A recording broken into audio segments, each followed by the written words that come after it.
Bienvenue à l'atelier des bibliothèques du cuisine. Aujourd'hui, on va vous apprendre comment utiliser Seno, une base de données spécialisée en soins infirmiers. Vous pouvez suivre ce qui se passe à l'écran ou ouvrir Seno sur votre propre ordinateur. À la fin de la présentation, on va vous montrer un exercice que vous pourrez faire dans votre temps libre. Alors, si jamais vous avez des questions ou avez besoin des réponses, vous pouvez nous écrire. Donc, écrivez-nous au library.glen@muhc.mcgill.ca. À la fin de la présentation, vous allez savoir comment formuler une question de recherche, suivre les 5 étapes de la recherche en ligne, sauvegarder, envoyer et imprimer vos résultats de recherche et trouver le texte en entier d'un article. Alors, tout d'abord, qu'est-ce que Seno? Seno, c'est le Cumulative Index for Nursing and Allied Health Literature. Donc, ça contient des références bibliographiques en soins infirmiers et dans les sciences paramédicales. Donc, on y trouve des articles, des livres, des dissertations. À droite, vous pouvez voir un aperçu de ce qu'une référence a l'air dans ces mots. Donc, on voit le titre, les auteurs, on a les principaux sujets de l'article et en bas, un résumé. Pour aller à Seno, vous pouvez ouvrir l'onglet Accès rapide ici. Si vous avez un identifiant mobile, vous pouvez tout de suite aller sur Seno et entrer votre identifiant. Si vous êtes associé aux cuisines et que vous travaillez de la maison, cliquez d'abord sur Accès à distance pour vous connecter et ensuite cliquez sur Seno Complete. Pour commencer, il faut choisir notre question de recherche. La façon de la formuler va avoir un impact sur les résultats. Donc, si votre question est plus d'ordre général, vous aurez plus de résultats. Si votre question est très, très précise, il se peut que vous n'ayez pas assez de résultats. Pour vous aider à formuler votre question, vous pouvez penser à la population qui est concernée, au problème ou à la maladie qui vous intéresse, au contexte, est-ce que c'est pédiatrique, à l'urgence, et ensuite, quels sont les résultats que vous cherchez. Il y a ce petit acronyme PICO qui peut vous aider à déterminer votre question. Le P, c'est pour patient ou la population. I, c'est pour l'intervention qui vous intéresse. C, c'est comparaison. Donc, est-ce que vous voulez comparer votre traitement à un autre? Et O, c'est pour outcome, les résultats que vous attendez. Donc, il y a 5 étapes pour faire une recherche en ligne. D'abord, vous devez décomposer votre question en concepts clés. Donc, quelles sont les principales idées de votre question? Ensuite, vous devez identifier les vedettes matières pour chaque concept clé. Une vedette matière, c'est un terme spécifique qui désigne un sujet donné. Ensuite, vous devez combiner vos concepts avec and, donc et, ou or, donc ou. Enfin, vous pouvez cibler les résultats en appliquant des limites ou des filtres et ensuite les évaluer pour voir si votre stratégie vous amène où vous voulez. Dans le premier exercice, on va essayer de déterminer les principales idées de cette question. Alors, comment améliorer la qualité de sommeil chez les adultes dans les unités de soins intensifs? Qu'est-ce qui serait la population, le problème et le contexte dans cette question? Alors, comme population, on pourrait avoir les adultes. Comme contexte, ce sont les unités de soins intensifs. Et le problème, c'est le sommeil. Un autre exemple. L'allaitement peut-il réduire la douleur chez les nouveau-nés? Alors, on a l'allaitement, la douleur et les nouveau-nés comme sujets principaux. Deuxième exemple. La mobilisation précoce peut-elle réduire les symptômes de délire chez les patients post-opératoires. Alors, il y a beaucoup de mots, mais les plus importants seraient la mobilisation précoce, le délire, donc pas nécessaire d'ajouter les symptômes, le délire tout seul est suffisant. Et les patients qui nous intéressent, dans ce cas, sont ceux qui viennent d'avoir une chirurgie. Une fois qu'on a identifié les principaux thèmes de notre question, on entre dans ce qui s'appelle les vedettes matières. Alors, qu'est-ce qu'une vedette matière? Une vedette matière, ça peut être aussi appelé vocabulaire contrôlé. C'est que chaque base de données a un mot spécifique pour désigner plusieurs termes. Comme il y a plusieurs façons de parler des soins intensifs, il va y avoir un seul terme que tout le monde peut utiliser pour parler de ces 4 choses-là. Les vedettes matières, vous allez peut-être les remarquer si vous cliquez sur un titre dans une base de données. En bas ici, vous allez voir, par exemple, Sleep Disorders, Alternative Therapies. Alors, on peut voir d'un coup d'œil de quoi l'article parle. Les vedettes matières sont formées avec une structure hiérarchique. Donc, par exemple, dans les unités d'hôpitaux, on retrouve aussi bien les salles d'accouchement que les soins intensifs. Et ensuite, dans les soins intensifs, ça se divise encore plus. Donc, si votre sujet est très précis, vous pouvez vous limiter à un terme plus bas dans l'échelle. Mais si par contre, votre question est d'ordre plus général, on vous conseille de commencer avec quelque chose de plus général. Alors, on va faire une petite démonstration d'Arsenal pour vous montrer où trouver ces fameuses vedettes matières. Qu'est-ce qu'on veut dire quand on parle d'une sous-vedette ou subheading? Et quelles sont les fonctions explode et major concept? Qu'est-ce que ça veut dire? Donc, comme je vous ai montré, depuis notre site web, bibliothèque au pluriel cusum.ca, on appuie sur Accès à distance en haut.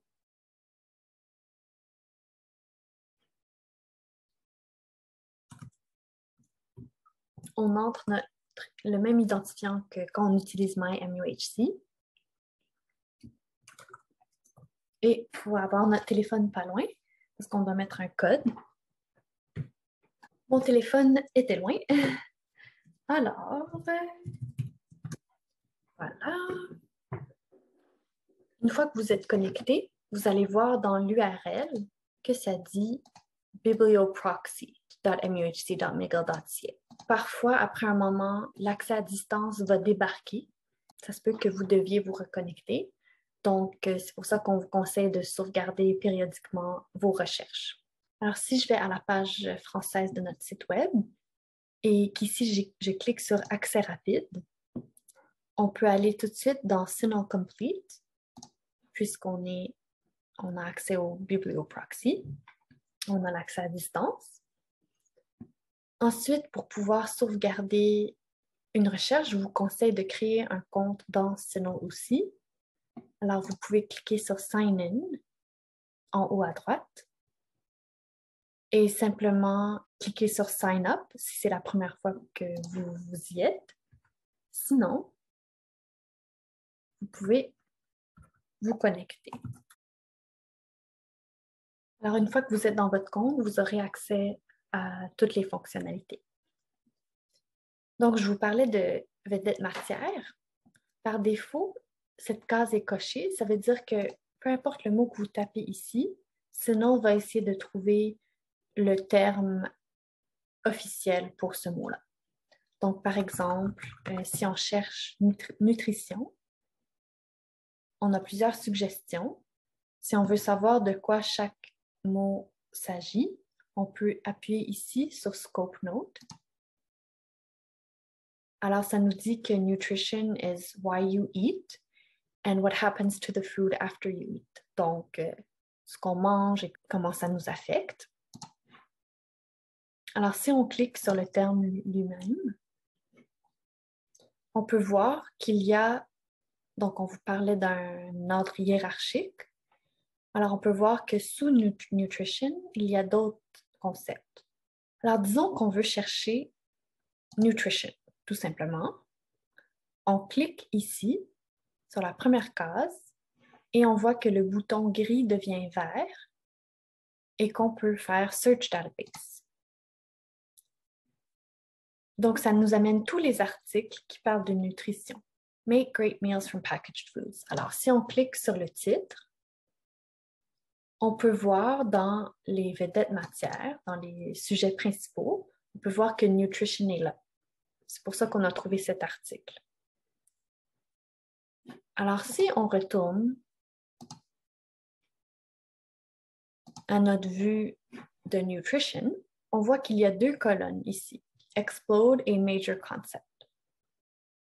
Si on clique Explode, ça veut dire que non seulement je vais avoir les articles sur la nutrition, mais aussi tous les articles qui parlent de la nutrition pour les adolescents, pour les enfants, tout ce qui a rapport au régime et tous ces régimes-là, etc. Donc, quand on fait Explode, ça veut dire que ça inclut tout ce qu'il y a en dessous de la vedette principale. Alors, on peut faire Search Database encore avec Explode, qui est coché. On voit qu'on a 175 000 résultats. Si on retourne ici à Search History, on peut voir S1. Ça, c'est notre première recherche. Et on voit S2, c'est notre deuxième recherche. Et remarquez qu'il y a un signe plus ici. Le plus, ça veut dire qu'on a explosé la recherche. On a inclus tout ce qu'il y avait en dessous de Nutrition. Pas juste Nutrition. Alors, on peut voir la différence. Quand on n'explose pas, on a 30 000 résultats. Et quand on inclut tout ce qui se trouve en dessous de nutrition, on en a beaucoup plus. Alors, si on clique sur le premier article, on peut se demander pourquoi lui a été trouvé. Parce que quand on regarde, on ne voit pas de nutrition. Mais si je regarde dans les sujets un peu moins importants, je vois qu'on parle de breastfeeding. Alors, si je retourne en haut et que je cherche breastfeeding, donc l'allaitement, on peut peut-être penser qu'il y a un rapport avec l'alimentation. Alors d'abord, on voit que breastfeeding est sous therapeutics, donc méthode thérapeutique. Ça n'a pas rapport avec la nutrition. Par contre, on peut continuer à dérouler l'écran et on voit que breastfeeding se retrouve aussi en dessous de physiologie et nutrition. Alors, un même terme peut se retrouver dans plusieurs catégories, mais quand vous faites la recherche, disons que je clique ici sous la catégorie thérapeutique, vous pouvez voir que ça sélectionne breastfeeding dans toutes les catégories. Maintenant, on peut vous parler du concept de Major Concept.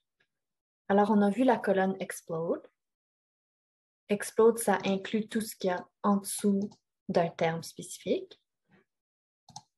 Major Concept, quant à lui, il nous dit que je veux seulement des articles où l'allaitement fait partie d'un des termes principaux.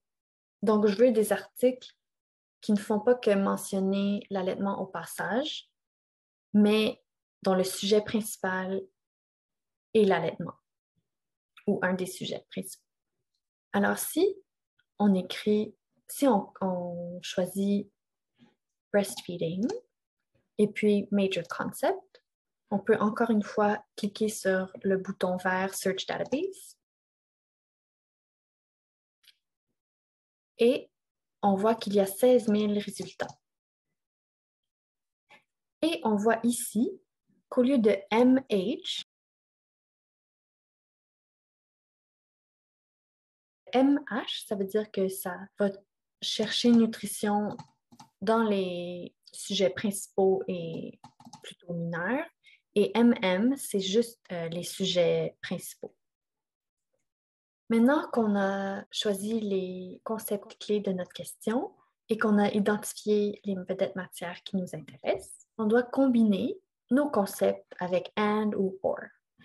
On utilise or quand les mots sont synonymes. Par exemple, on fait une recherche à propos des soins intensifs. Peu importe si l'article mentionne ICU ou Coronary Care Unit, on veut les deux. Donc, on veut tout ce qu'il y a dans le cercle A et tout ce qu'il y a dans le cercle B. And, quant à lui, c'est qu'il faut que les deux éléments soient présents pour que l'article soit trouvé. Par exemple, on veut savoir quel est l'effet des soins intensifs sur le sommeil. Alors, on a besoin que les deux concepts soient présents.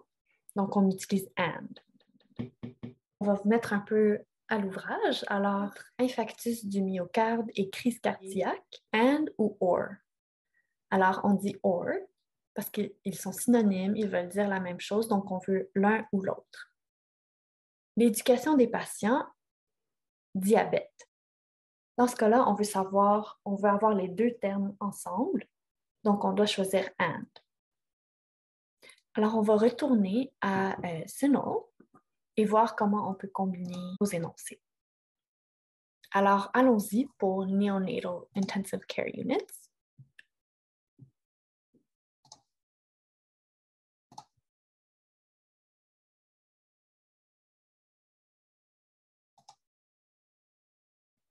On voit que c'est sous Intensive Care Units.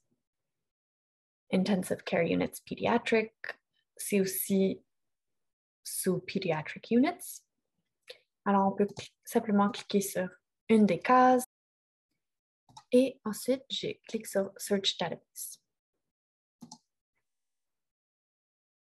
Maintenant, je veux combiner l'allaitement et les soins intensifs. Alors, je coche la case qui correspond à chaque ligne dans ma recherche. Et en haut, je vois deux options. On peut utiliser and ou or. Dans notre cas, on veut and parce que ce sont deux termes qui ne se ressemblent pas et donc on veut savoir quand ils sont mentionnés ensemble.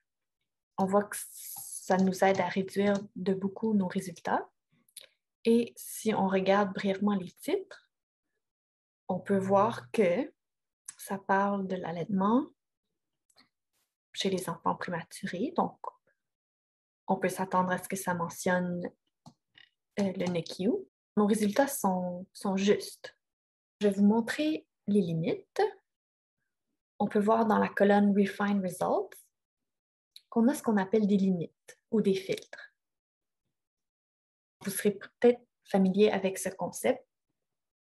Il y a ça dans plusieurs bases de données.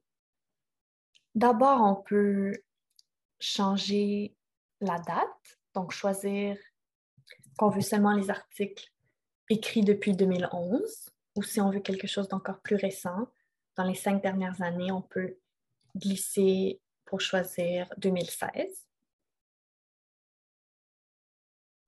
On peut choisir la langue. On peut écrire Show More pour pouvoir sélectionner plusieurs langues en même temps.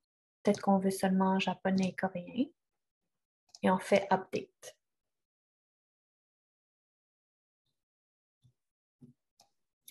Donc là, il y a seulement 4 articles. Donc, on va peut-être enlever ces filtres-là.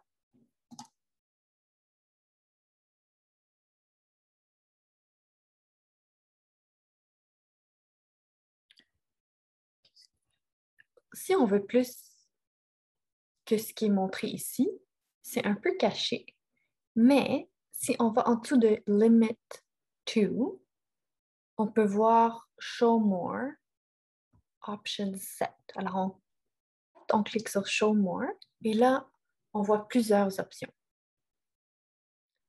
Donc, encore ici, on peut changer la date. Si on veut seulement des articles en anglais, il y a un bouton pour ça. Juste en dessous, il y a ce qu'on appelle Research Article.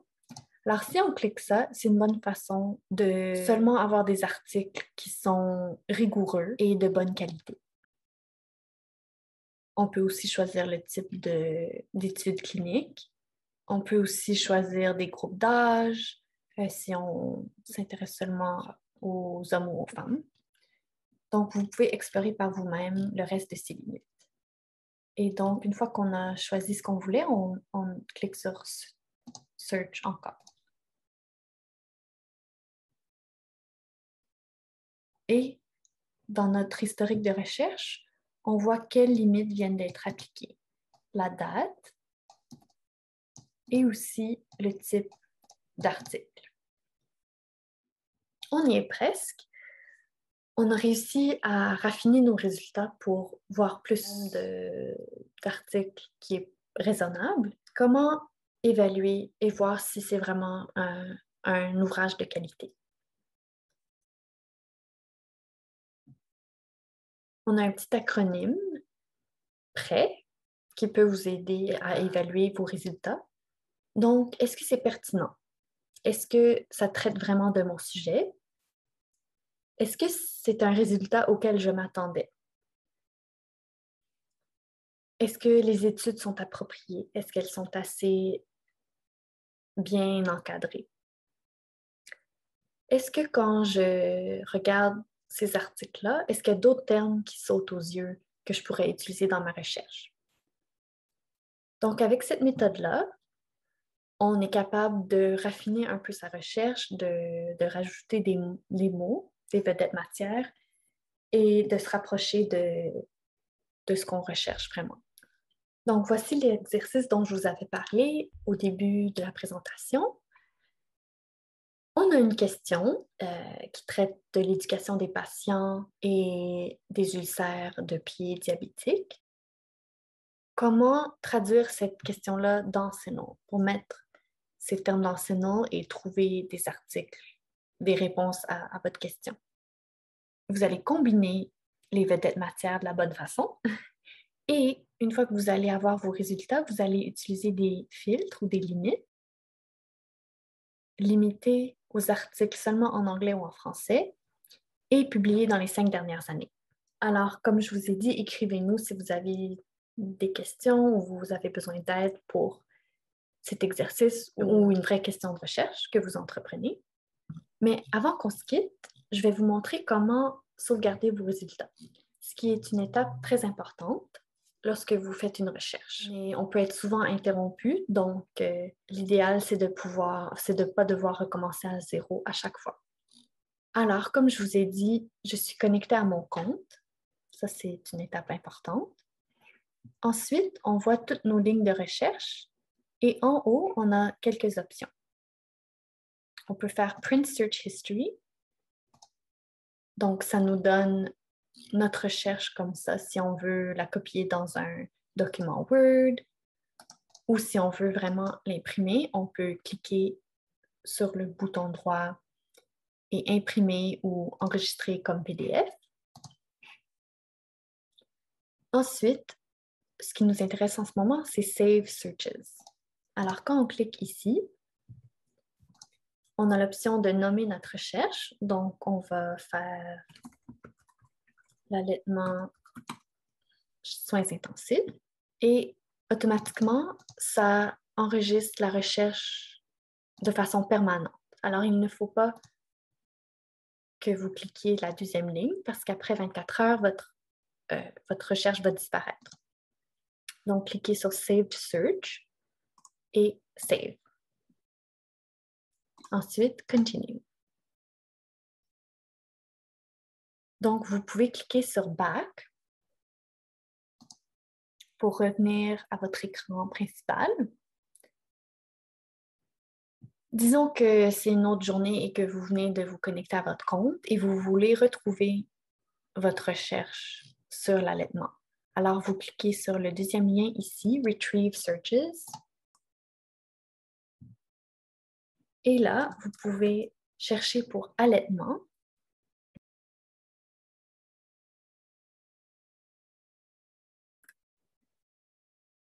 Cliquez ici, Retrieve Saved Search. Et voilà, on a la recherche qu'on avait commencée jusqu'à notre dernière recherche avec les filtres de la date et du type d'article. Maintenant, vous allez peut-être remarquer qu'on ne voit pas de chiffres. Je n'ai pas accès aux articles que ces lignes ont trouvés.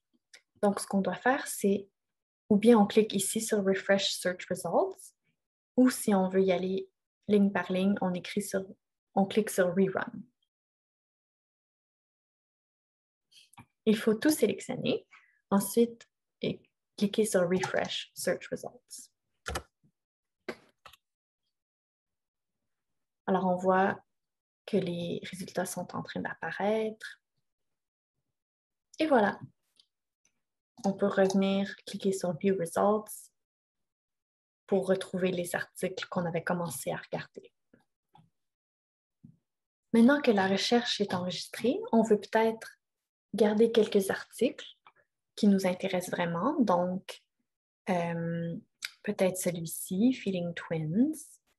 On peut cliquer sur le petit dessin d'un fichier à droite et on peut cliquer sur My Folder, un fichier général.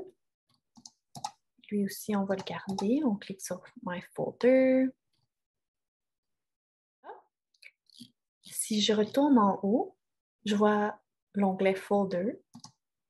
Je clique sur Folder.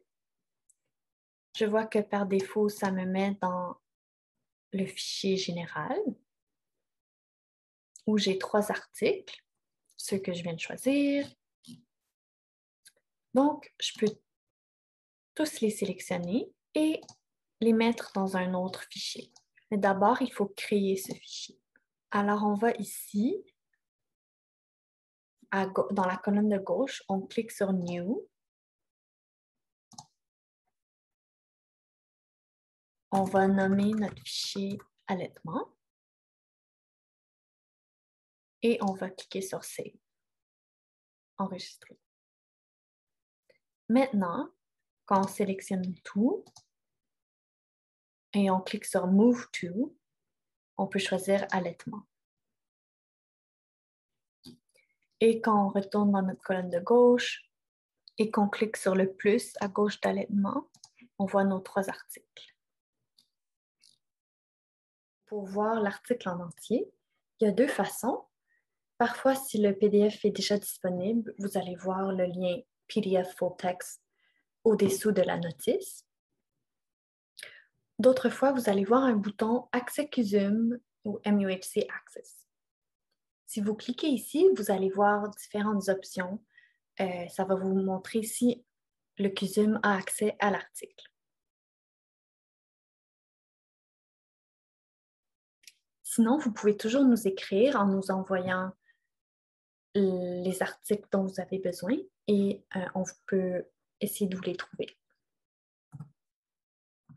Donc, pour résumer, on a appris à trouver les concepts clés d'une question, les vedettes matières correspondantes, à combiner ces énoncés-là avec and ou or. Ensuite, à cibler encore plus nos résultats en utilisant les limites. Et finalement, on a appris à évaluer les résultats et modifier notre stratégie au fur et à mesure. Alors, c'est ici qu'on peut vraiment vous aider. Si ça fait plus d'une heure que vous êtes en train de chercher, vous êtes en train de désespérer un peu, c'est le moment de nous contacter. Contactez votre bibliothécaire, on est là pour ça. On peut faire des recherches pour vous, trouver des articles, que vous soyez infirmière, inhalothérapeute, médecin ou autre. Nous sommes là pour vous aider. Alors, j'espère que vous avez aimé ce tutoriel, que ça vous a permis d'en apprendre un peu plus sur Seno. S'il vous reste encore des questions, je vous invite encore à nous écrire.